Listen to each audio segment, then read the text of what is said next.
देशाचे मुख्य आहेत ते कुठे आहेत? हा, ते भारताच्या बाहेर होते, आता आले भारतात आणि आता गेले तिकडे. मग आधी तुमचं संरक्षण व्यवस्था होतं कुठे? का नाही आलं ते लोक?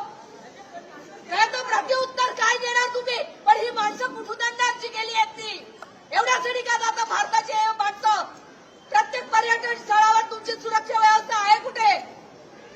आदित्य तेरंगा तुमच्या मागचे जे झेड सुरक्षा आहे ना मंत्र्यांच्या मागची, ती कमी करा आणि सामान्य लोकांना सुरक्षा द्या. प्रत्येक माणसाला सुरक्षा ही मिळालीच पाहिजे. का आम्ही आमच्या देशात भिवून बघायचं? का भिवून जायचं? का आमच्या हातात हे नाहीये? आम्हालाही कायदा सुव्यवस्था कळते. का कोणी संरक्षण मंत्री नाहीये तिथं बघायला? स्वतः प्रत्येक जण बघतायत, मला खुर्ची पाहिजे, मला सत्ता पाहिजे, मला पैसा पाहिजे. का? आणि आमच्या दारी येतात भीक बघायला मताची. पण राज्य मताची किंमत राहिली आहे कुठे? तुम्ही ईव्हीएम मध्ये घोटाळे करता, तुम्ही खुर्ची पाडता, तुम्ही राज्यात तुम्ही सरकार बदलून टाकता. आमची मतं राहिलीत कुठे? आमची माणसं राहिलीत कुठे? आणि आमच्या माणसाची जीवाची किंमत राहिली आहे कुठे? कसे काय तिथले लोक आहेत ते येऊ शकतात गणेश इथल्या पोलिसांच्या गणवेशात आणि तिथे हल्ला करू शकतात? आले कुठून त्याच्याजवळ ते गणवेश सगळे? हे कुठून आलं त्याच्याकडे सगळं? ह्याची आधी उत्तरं द्या. तिकडे सुरक्षा व्यवस्था क्या नव्हती ह्याची उत्तरं द्या.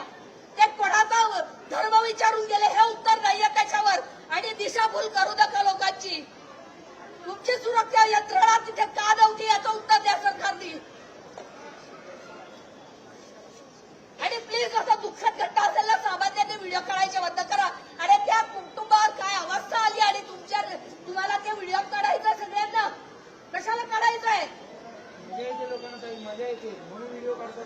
अरे तुम्ही तुमच्या ग्रुपवर पाठवायला काय आमच्या बाजूच्या सोसायटीवाले? अरे दुःख बाळगा की त्यांच्या घरातच काय वेळ आली आणि कोणामुळे? सरकारमुळे ही वेळ आली आहे. कुठे आहे सुरक्षित आपला देश? आणि कुठे आहे आपला महाराष्ट्र? कुठे नेऊन ठेवला? हा, प्रत्येक वेळी सामान्य जनतेला वेठीस करण्यात येतं. सगळेजण आपापली खुर्ची बघून आपापल्या केबिनमध्ये आहे ते सुरक्षित आहे. सामान्य माणूस नेहमी भरडला जातो. सामान्य माणसाची सुरक्षा आहे कुठे? आहे कुठे सामान्य माणसाची सुरक्षा? फक्त आणि फक्त आपला महाराष्ट्र सरकार देश फोडण्यामध्ये आणि केंद्रीय सरकार देश फोडण्यामध्ये व्यस्त आहे. सुरक्षिततेचं काही नाहीये आपला. आपण सुरक्षेमध्ये झिरो आहे. सामान्य माणसाला अजिबात सुरक्षा नाहीये. अजिबात सुरक्षा नाहीये सामान्य माणसाला. ही सगळ्यांनी आपला सरकारने